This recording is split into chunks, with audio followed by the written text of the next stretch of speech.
該怎麼初次約會，實在極費思量。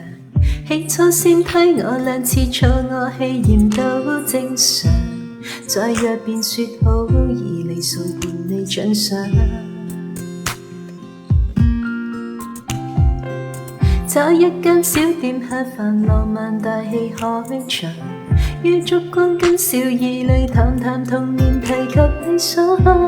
劇到時認真，靜靜話願意打烊。飯後未倦嗎？跟我逛逛再送你歸家。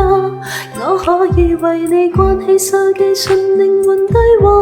怎知道霎眼就談透，赤柱了，錯過了你我的家。形象和書生初約家人，蝴蝶會生飛不過未走近。多想一見即吻，但覺相襯，何妨從下到就慢慢抱緊。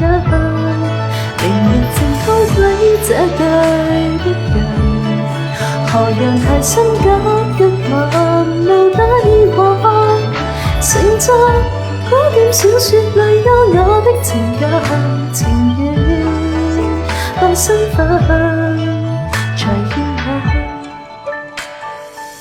不急於一晚散盡10萬夜流去遊，一針針跟你刺繡年華悠悠，怎會悶透？仿世上燈紅樓，仍陪着你手。初邂逅，我喜歡上上漫步在夢裏，感嘆派實在是無趣，跟你這一種老派冤侶。只想約會到8000歲，未醉寫詩作對下去。形象個書生初約家人，蝴蝶會生飛不過未走近。多想一見即吻，但覺相襯，何妨從下到就慢慢抱緊。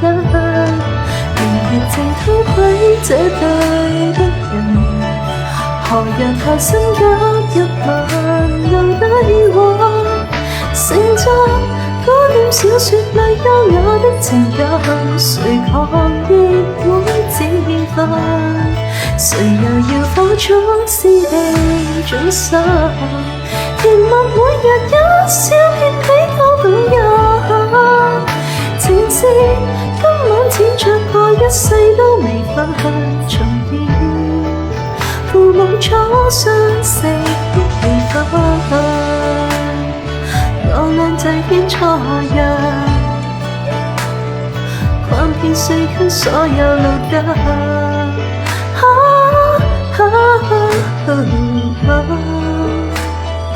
與你有種戀愛預感。